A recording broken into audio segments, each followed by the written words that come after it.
As a kid, it didn't take much for the RTS genre, real-time strategy for those unaware, to catch my interest. My first RTS, Warcraft 3, had you controlling legendary heroes with extraordinary abilities and commanding legions of orcs, humans, undead, or night elves. The game involved serious multitasking and micromanagement, which, well, I was 7, so I probably didn't master it, but it was a learning experience. I remember going into the custom mode, same map every time, and taking my sweet time building my forces, amassing an army that can never be defeated, and rushing the enemy's base until every single structure and enemy unit was brought to the ground.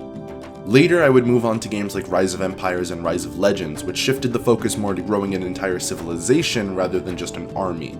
You played games advancing through the ages, strengthening your army, and focusing on technological advancements, all while exploring the world around you. But after that, I just kind of moved on from the genre. As a kid, more exciting things were available, like World of Warcraft, a sequel, or so it was at the time, to one of my favorite games of all time. Games with the classic mascots like Crashed Insanity and Sonic Heroes. My passion for the RTS genre had faded away until about 2 years ago when the StarCraft 2 campaigns were on sale. I bought them hoping that they would bring back the childhood feeling of wonder that I would experience when exploring a world. That feeling of triumph when I would manage to build an army and take out the enemy in time. That feeling of excitement when the story's climax would finally kick in and I'd have to go through the classic final level of most Blizzard RTS games, where you're defending a point on the map for half an hour. And it did. It brought all that back. I, while still maintaining the same skill level I had as a child, was back into RTS games. But while looking for new RTS games to play, there was one that flew under my radar. Way under my radar. One that I never would have even considered an RTS to begin with, and probably never would have gotten around to playing if it weren't for the boredom that comes with summer vacation and the curiosity about games that owning a YouTube channel can spawn. Pikmin. Before playing Pikmin recently, years ago, I did play Pikmin 3 after I got it for free during a Club Nintendo deal, but it never really got me curious enough to go back to the previous games. But after completing the Jak and Daxter series, finally, I was looking for something else to sink my teeth into and remembered that I never played the first 2 Pikmin games. So the next set of videos will be focused on the individual Pikmin games, with the third and final video having a small segment dedicated to the series as a whole and its evolution. Unless Pikmin 4 is announced at this year's E3, which is likely going to be before my Pikmin 3 video, in which case, I'll figure it out. But for now, let's begin with the first Pikmin.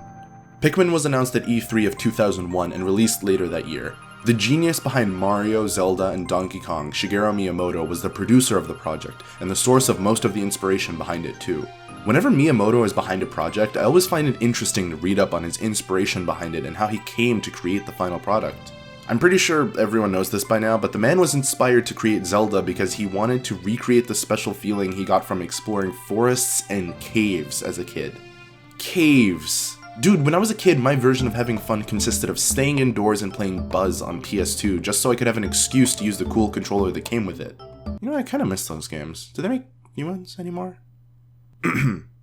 While the technological origins of the project can be traced back to Super Mario 128, the tech demo showed back in 2000, what I was more interested in while looking into Pikmin was Miyamoto's inspiration behind the concept itself. In an interview conducted in 2014 with The Telegraph, it was said that one day, around 15 years ago, Miyamoto was relaxing on his patio and saw a line of ants marching past his feet and off into the grass, carrying leaves towards their nest.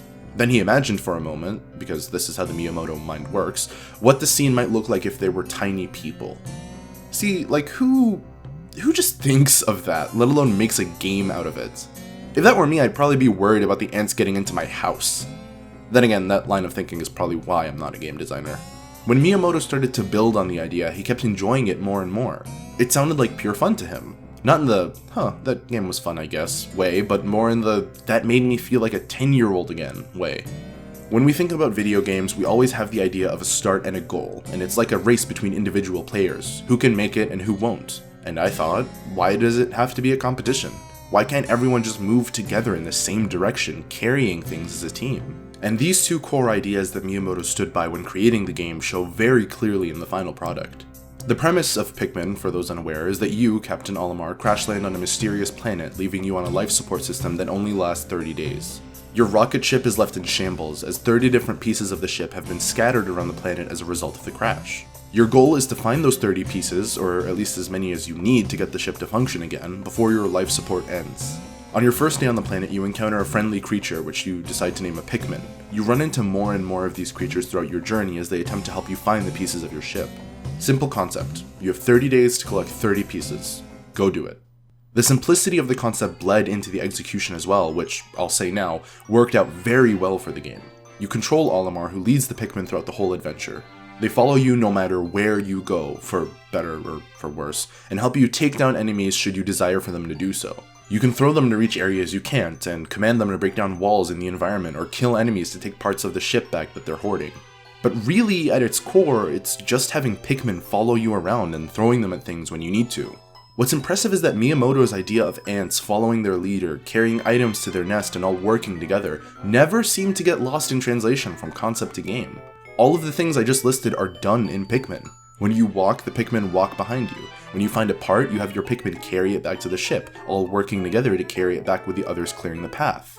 You can even multitask by micromanaging your Pikmin to take several items back to the ship from one part of the map and head off to perform another task somewhere else.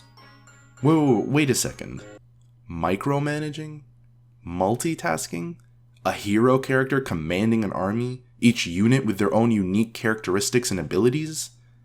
That sounds like an RTS what? Yep, that's right, tying it all back together.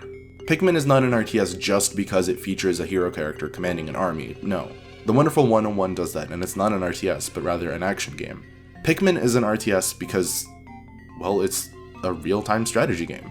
There's no turn system, and your main goal is to clear the map of all enemies while building your own forces simultaneously. You have a resource cap in the form of how many Pikmin you can have out in the field at once. I've already mentioned micromanaging your forces in battle, but you also have to think on a macro level.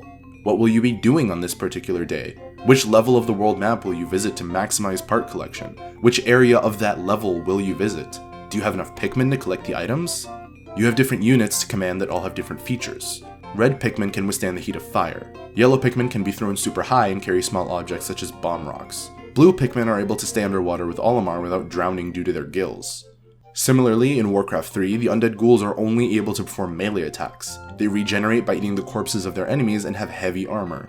Meanwhile, banshees have no armor, attack at a distance with ranged attacks, and do not heal through killing their enemies. These are only 2 of the units from one of the 4 races in Warcraft 3, but you get my point. That's not even where the similarities stop either. Warcraft 3 also does not feature a turn system, has you clearing the map of all enemies while building your own army, and has a resource cap which plays into the macro management part of the game. Here's where I get to my point though. While both games are RTSs and both share similarities within the genre, what I find so amazing about what Miyamoto and Nintendo did with Pikmin is that they simplified it without compromising any of the quality, personality, or enjoyment of the game. The game is still very much strategy based. You need to think about every single action you want to take before taking it, or else you risk regretting it later down the road. Do you have enough resources to attack this giant monster right now, or do you need to come back later with more Pikmin? Can you take on this boss at the moment, or do you not have enough time and therefore don't want to risk losing Pikmin in battle over nothing? This area has treasures submerged in water, but you don't have Pikmin that can enter water without drowning yet, so you'll need to remember this area for later. But as stressful as that may sound for a Nintendo game, probably even more to someone who has never played an RTS, none of this detracts from the fun that you can have with the game. Taking on boss fights and winning is an incredible feat that leaves you feeling proud. Solving puzzles found in the environment leaves you feeling accomplished.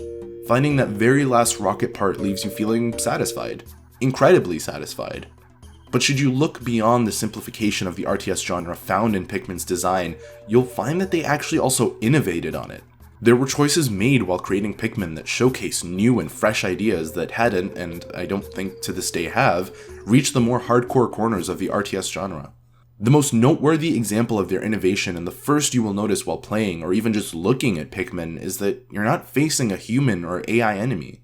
There are AI enemies, but not an AI enemy. No evil Olimar amassing an army of Pikmin of his own to get the ship parts before you or hinder your progress. No opposing factions or other humanoid races. The enemies featured in Pikmin usually just mind their own business until you go up to them to defeat them to clear your route for your Pikmin carrying back ship pieces. The main enemy in Pikmin is time. With 30 days and 30 parts to collect, you may think that you should just make the effort to collect 1 part a day and you'll be fine. Not even halfway into the game though, by day 6 I had failed to get the piece I needed for that day. This meant 25 pieces to collect in 24 days. I needed to double my efforts in the next day and get 2 parts to compensate for the lost day. If not, then I risk not getting Olimar back home. The idea of time being the main enemy in this game extends beyond just the 30-day time limit. As previously mentioned, each day is around 15 minutes. While the beginning of the game is linear and self-explanatory, you're quickly exposed to larger and more open environments that no longer hold your hand but shove you into the deep end and tell you to figure it all out yourself. 15 minutes may sound like a good amount of time for each day, but later in the game you quickly find yourself scrambling to find a piece that you can salvage before that time's up. And if you don't, then you've wasted a whole day and risk losing the game. And that's another thing. You can lose. Not die and restart like in Zelda, not fall off a cliff and lose a life or some coins like in Mario. No. There is a bad ending to this game where you just don't make it home. While some RTS games may have narrative-heavy campaign modes, none I've played have such high stakes combined with an actual punishment in the form of a bad ending. Worst comes to worst, you just restart the level, sometimes even at the last checkpoint you reach, not having to repeat a majority of it. Those high stakes don't just form through your own desire as a player to win the game, but also from the connection you form with Olimar through his written thoughts in the form of nightly logs. Through Olimar's nightly journals, you come to grow attached to him. You learn he has a family waiting for him back home. You witness him starting to grow desperate as time runs out, saying that he isn't even aiming to find every ship part anymore, but just the ones the ship needs to at least function. He just wants off the planet. And can you blame him? He starts out the journey with such curiosity and wonder, and by the end expresses fear of being stranded here forever. The only other campaign in an RTS game that has made me empathize at all for a character was StarCraft 2. Jim, are you on this frequency? Jim, are you out there? Poor Kerrigan, man. While playing Pikmin, I kept thinking of that thing Miyamoto said that I mentioned earlier. Why does it have to be a competition, is what he said. I didn't fully understand what he meant by that when I read it before playing the game, but now I think I have an interpretation that makes sense, to me at least. As I've mentioned, Pikmin is not an action game, but a strategy game. The thing is, it carries elements that no other strategy game I've played carries. There are enemies, but they aren't the enemy. Really, it's just you versus the entire world. If you make it, great. If you make it but miss some of the stuff, then you did your best and that's what matters. And if you die, then you die. The game is special in the way that you don't have to win. It's not afraid to leave you upset due to failure, and I think that's really special. And what also plays into Miyamoto's line about everything needing to be a competition is the time limit. Because here's the thing. The time limit does make things stressful, I won't take that back, but it's the fun kind of stressful. The kind where you're panicking to figure things out, be it a day in advance or the very last second, all because you just want to win at the game. It's similar to the fun that the stress of chess can bring you.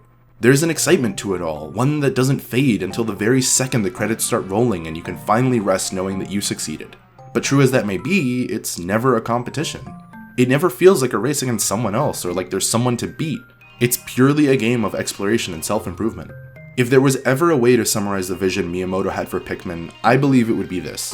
Miyamoto wanted to make a game that would create a feeling of self-accomplishment and pride, not out of defeating the enemy, but out of succeeding in a very simple mission. That mission being to survive by working as a team with others. In the case of Pikmin, you're Pikmin. You may have noticed that throughout this whole spiel, I not once mentioned something negative about the game, and that's because nothing really comes to mind. Pikmin is one of those games where I genuinely enjoyed myself so much and never really encountered something game-breakingly infuriating or even anything of minor inconvenience. That does not, however, mean that there is no room for improvement.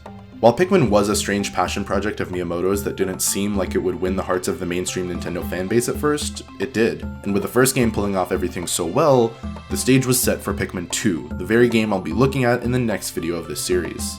Going from Pikmin 1 to 2, I had my wish list of things that I wanted to appear in the game. Whether or not that wish list was fulfilled, and whether or not that was for better or for worse, is what I'm planning on addressing next time. Until then, thank you very much for watching, and I'll see you all later.